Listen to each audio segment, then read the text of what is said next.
April 3rd, 1944. 16:15 hours. Bendler Block, Berlin. In a windowless room, buried 3 floors beneath the Reich War Ministry, 5 German intelligence officers stood frozen around a wooden table.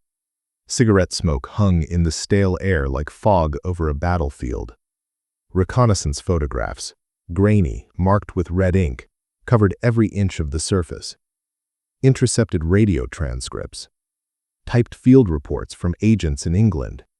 A single name appeared on document after document, underlined in black, circled in red, flagged with urgency markers that should have been reserved for entire armies.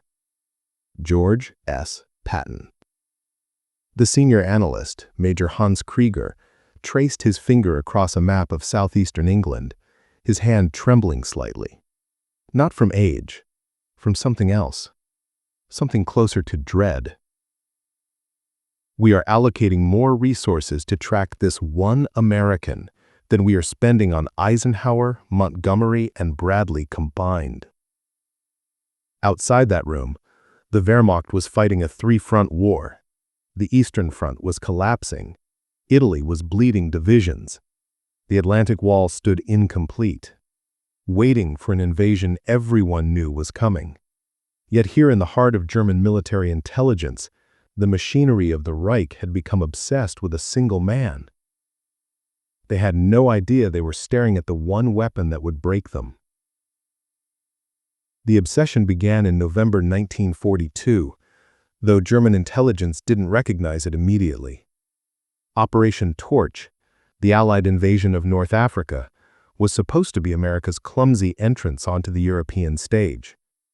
The Wehrmacht had fought the British for 2 years. They respected Montgomery, feared Rommel's legend, understood the brutal mathematics of desert warfare. Then 35,000 Americans landed on the Atlantic coast of Morocco under a commander whose name appeared in preliminary reports as simply Patton, G.S., Major General. German analysts in Rome and Berlin settled in to watch how the Americans would perform. Standard doctrines suggested the landings would be followed by cautious consolidation. American military theory, they knew, emphasized overwhelming firepower, careful logistics, methodical advance. The U.S. Army would likely spend weeks building supply depots, establishing secure perimeters, conducting reconnaissance. November 11, 1942, Casablanca. 3 days after the landings, Patton accepted the French surrender of the city. The German liaison officer with Vichy French forces in Morocco sent a terse cable to Field Marshal Albert Kesselring's headquarters. American advance tempo unprecedented, covering ground faster than doctrinal estimates predicted possible. In Rome, Kesselring read the report twice. He circled Patton's name. He requested a full intelligence dossier. What arrived on his desk 2 weeks later made him reach for cognac, despite the early hour. George Smith Patton, Jr. had spent the previous 20 years systematically learning to think like a German general. He read Clausewitz in the original German. He had translated German tactical manuals. He had walked the battlefields of the Franco-Prussian War, measuring distances with his own boots, studying where Prussian cavalry had shattered French infantry, where artillery had broken defensive lines. He understood Bewegungskrieg, the war of movement.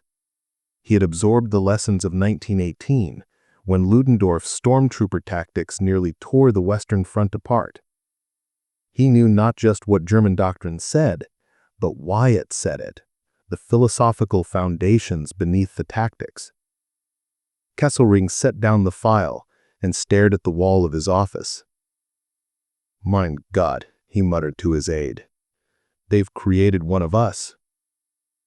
But the Americans were amateurs. Everyone knew that. One aggressive push in Morocco didn't change fundamental realities. Then came Kasserine Pass. February 14, 1943, Eastern Algeria. Field Marshal Erwin Rommel, cornered, outnumbered, and running on fumes, decided to strike. His Afrika Korps, along with Italian units, smashed into American positions at Kasserine Pass like a hammer against thin glass. U.S. II Corps broke. German intelligence officers monitoring radio intercepts heard American units abandoning equipment, commanders losing contact with subordinates, entire battalions dissolving into panic. Trucks jammed the roads heading east, away from the battle. Officers screamed contradictory orders. The Americans were running. In Berlin, OKW staff analysts updated their assessment. American ground forces lack combat resilience, vulnerable to aggressive maneuver, recommend exploitation. The humiliation was total. It was the worst defeat American ground forces would suffer in the entire European theater. German commanders felt their assumptions confirmed. The Americans had industry, numbers, but not steel. Not the hardness required for this kind of war. Then, on March 6, 1943, George S. Patton took command of U.S. II Corps. What happened next still appears in German Staff College studies as an example of impossible battlefield transformation. Within 14 days, the same units that had run at Kasserine were attacking. German reconnaissance patrols along the Tunisian front began filing reports that didn't match previous intelligence estimates. American patrols were aggressive. American units held under fire. American officers led from the front with a ferocity that seemed to radiate from somewhere higher in the command chain. Rommel, reading these reports in his field headquarters, noted in his diary, "The Americans have suddenly become far more dangerous. Something has changed." That something were 2 ivory-handled revolvers and a face carved from granite and fury. Patton didn't just discipline U.S. II Corps. He rebuilt it from the soul outward. Soldiers who had fled in terror now stood their ground because they feared their own general more than they feared German 88s. He moved through the ranks like a storm, correcting uniforms, demanding salutes, enforcing standards with volcanic intensity. But beneath the theater, beneath the pearl-handled pistols and profanity, he did something more fundamental. He gave them back their pride. By March 23rd, U.S. II Corps was advancing through the Gofsa-Getar corridor. German units that had spent weeks preparing defensive positions suddenly found American armor punching through them with coordinated infantry support. Luftwaffe pilots reported American convoys moving at night, something doctrine said they wouldn't risk. The transformation was too rapid to be explained by equipment or replacements. Someone had changed the Army's psychology. German intelligence updated Patton's file. Priority tracking required. July 10, 1943. 02:45 hours. Gulf of Gela, Sicily. Patton's 7th Army hit the beaches under darkness, heavy surf, scattered landings. The plan assigned him the supporting role: protect Montgomery's British 8th Army as it drove up Sicily's eastern coast towards Messina. Patton read that plan and immediately began thinking about how to ignore it. German defenders, a mix of Wehrmacht and Hermann Göring Division troops, expected cautious American advances, methodical, predictable. July 23rd, Palermo. In 13 days, Patton's forces had covered 100 miles of hostile terrain and captured Sicily's capital. His columns moved so fast that supply trucks struggled to keep pace. Commanders radioed asking for permission to slow down. Patton's response, relayed through staff channels, was simple: keep attacking, grab them by the nose, and kick them in the ass. German intelligence intercepts captured frantic radio traffic from Italian units trying to understand what was happening. American armor was appearing in places doctrine said it shouldn't be for another week. Defensive positions, carefully surveyed and prepared, were being bypassed or overrun before Italian engineers could properly mine approaches.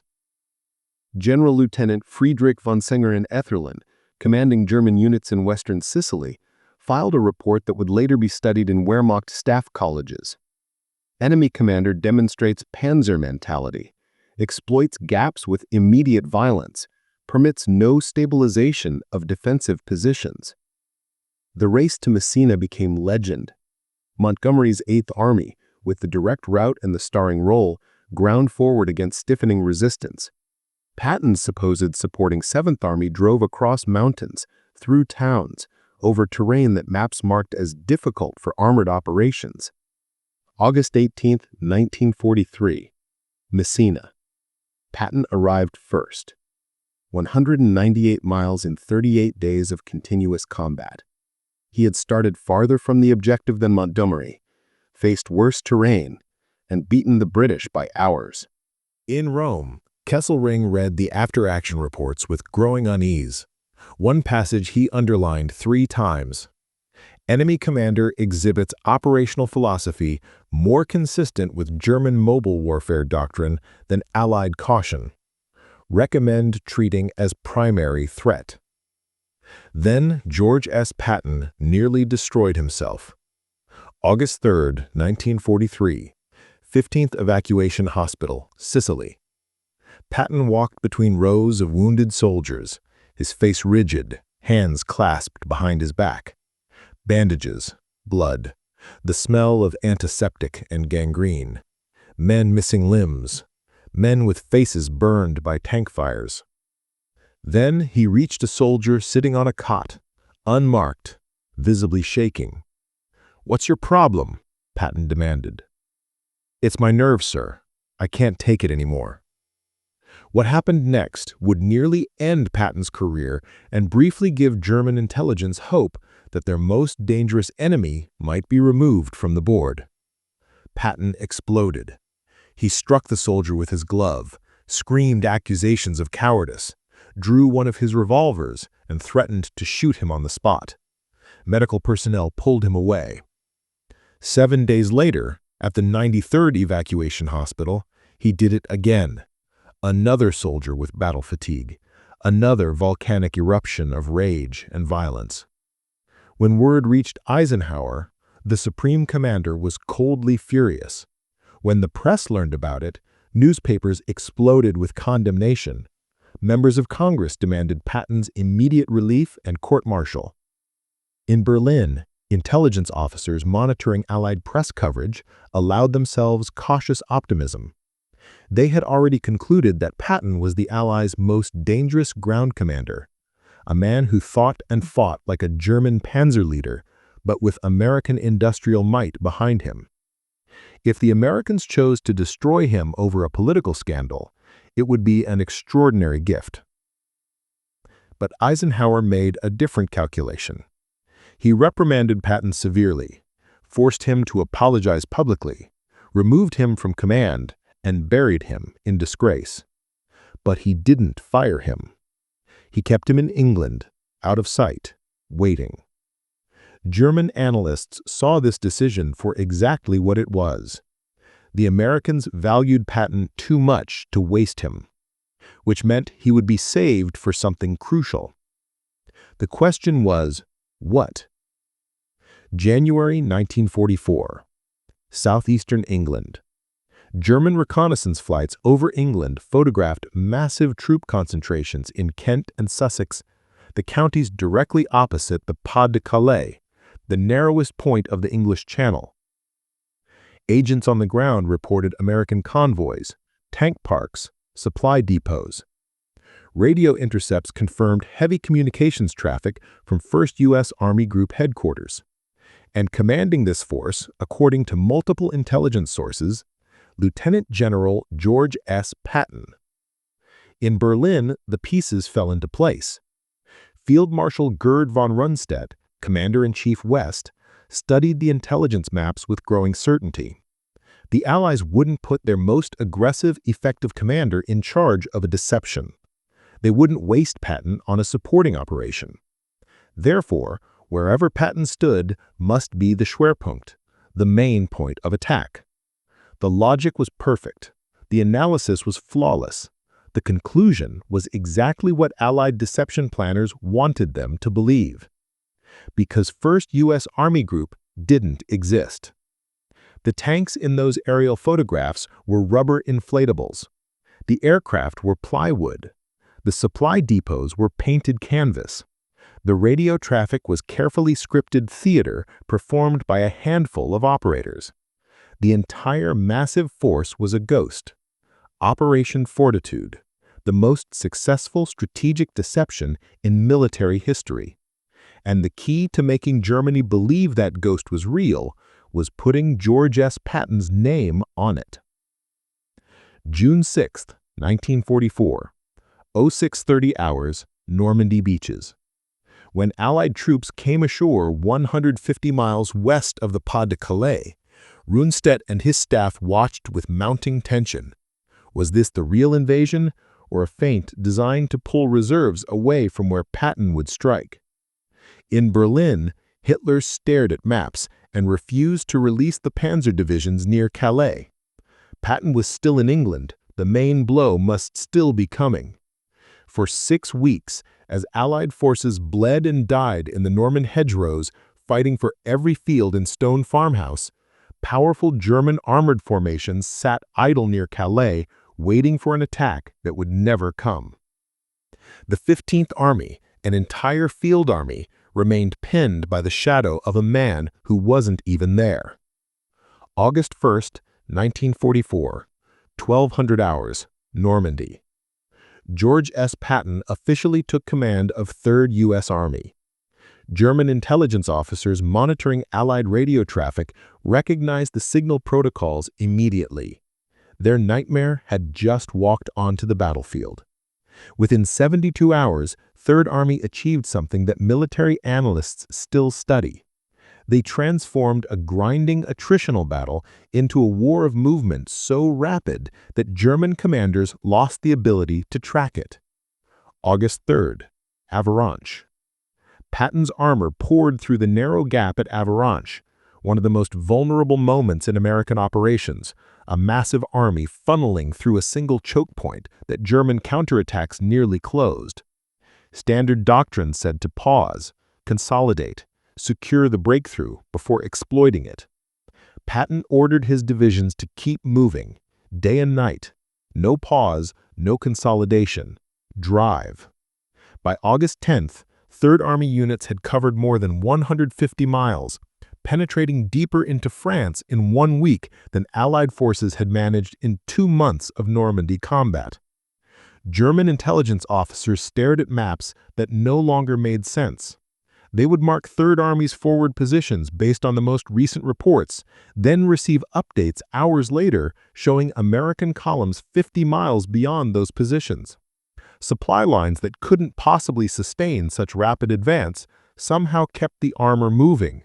Flanks that should have been dangerously exposed held because German units couldn't reposition fast enough to exploit them.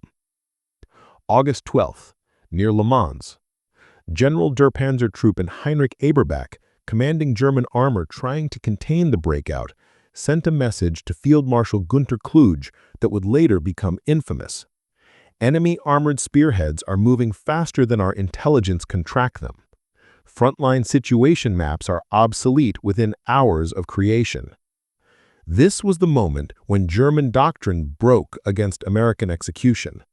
For 3 years, the Wehrmacht had owned the operational tempo. They had dictated the pace of campaigns, forcing enemies to react to German initiative. Blitzkrieg wasn't just about tanks and aircraft. It was about seizing the initiative and never letting the enemy recover balance. Now, for the first time on the Western Front, a German army was reacting, playing catch-up, trying desperately to understand what an enemy commander would do next and finding they couldn't predict it. Because Patton didn't follow the playbook they had spent years learning to counter. He wrote his own, and it read like something from German pre-war manuals, only faster, more violent, and backed by an industrial base Germany could never match. August 13th, 1944, near Argenton. Patton's forward elements were driving north, racing to close the Falaise Gap, a narrowing corridor through which the entire German 7th Army and remnants of 5th Panzer Army were retreating. Canadian and Polish forces were pushing south from the opposite direction. If the gap closed, hundreds of thousands of German soldiers would be trapped in a pocket with no escape. Oberst Kurt Meyer, commanding the 12th SS Panzer Division in the shrinking pocket, wrote in his diary, "The roads are clogged with vehicles, horses, wounded. No order remains. Above us, the enemy aircraft circle like vultures. Behind us, Patton drives forward without pause. We are being herded to slaughter." August 19th through 21st, 1944, the Falaise Pocket. What followed was annihilation. Allied fighter-bombers worked over the packed German columns for days. Artillery from both sides of the pocket fired into the killing zone. Patton's armor and infantry pressed the south edge like a closing vise. The narrow roads around Falaise became a graveyard of steel and flesh. Destroyed vehicles blocked every route. Dead horses, the Wehrmacht still relied heavily on horse-drawn transport, lay in heaps. German soldiers abandoned equipment and fled on foot, trying to reach the shrinking gap before it closed completely. More than 50,000 German troops were captured. Estimates vary, but somewhere between 10,000 and 15,000 were killed in the pocket. The losses in tanks, artillery pieces, and vehicles were catastrophic, losses Germany could never replace.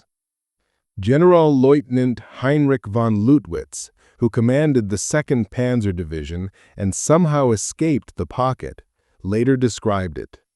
"It was worse than Stalingrad in some ways. At Stalingrad, we had time to organize, to prepare defenses, to fight as soldiers. At Falaise, we were hunted, driven like animals. No time to breathe, no moment to reorganize. Patton gave us no mercy and no respite." The German Army Group B, which had held Normandy for 11 weeks, effectively ceased to exist as a coherent fighting force. Third Army barely paused.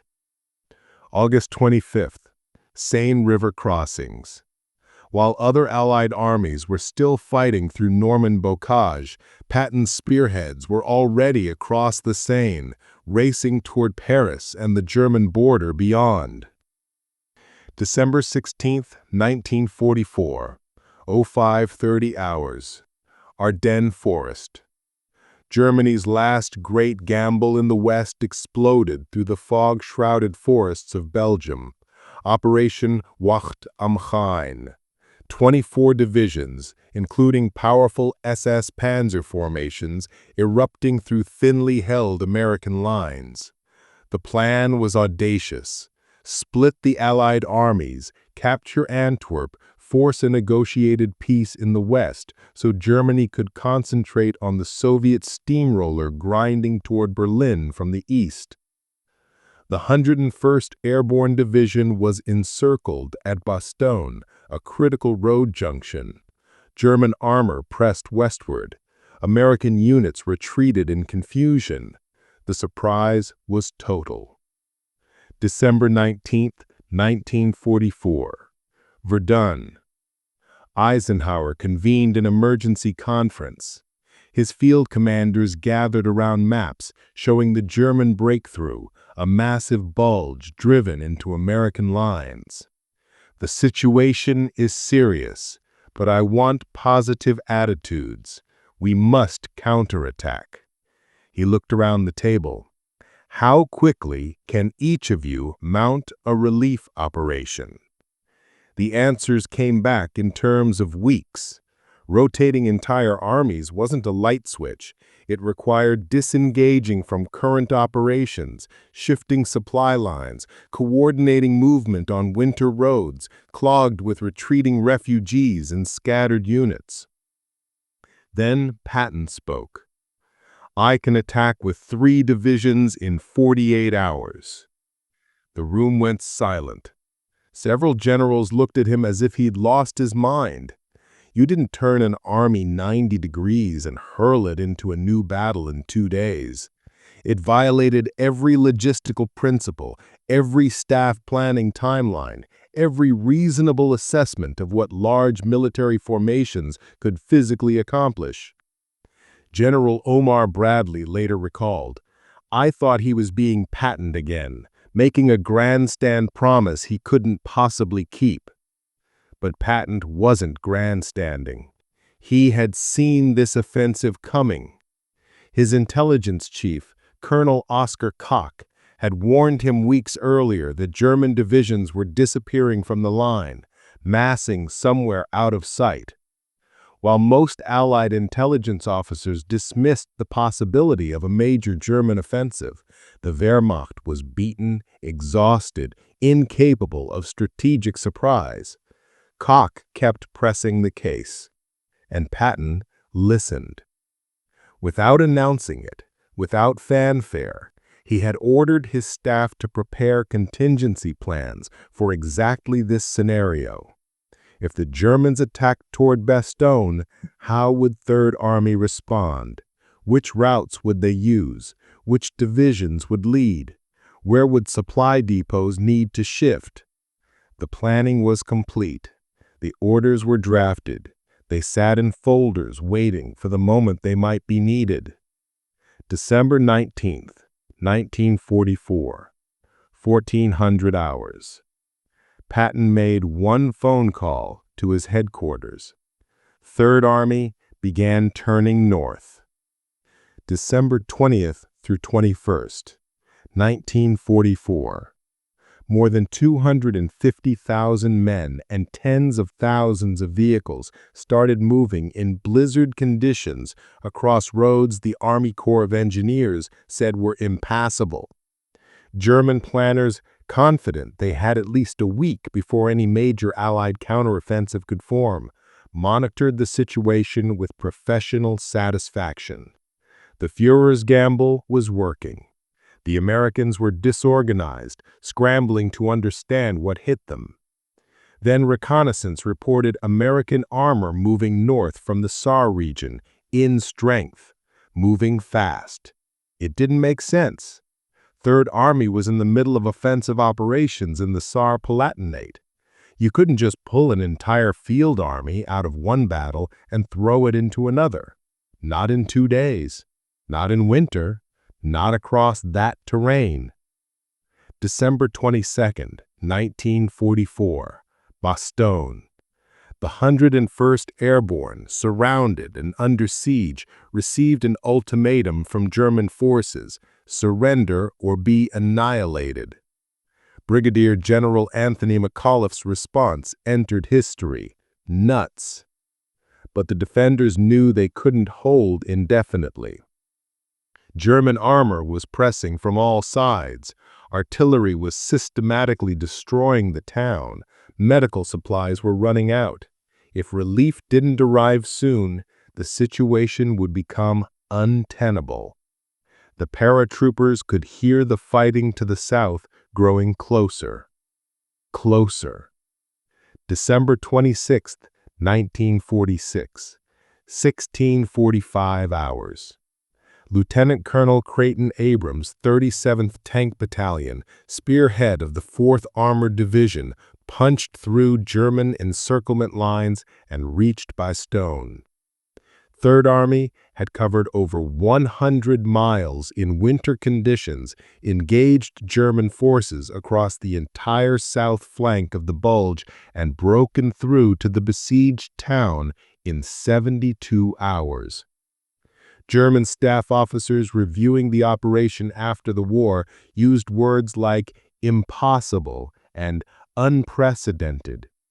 General der Panzertruppen Hasso von Manteuffel, who had fought Soviet armies on the Eastern Front and Allied armies in the West, said, "Patton was the only Allied general we feared. He thought like a German panzer commander. He struck before we were ready. He never gave us time to set proper defenses. Fighting him felt like fighting one of our own." General-Lieutenant Fritz Bayerlein went further. Patton was more than just aggressive. He understood Bewegungskrieg at a level most of our own generals didn't.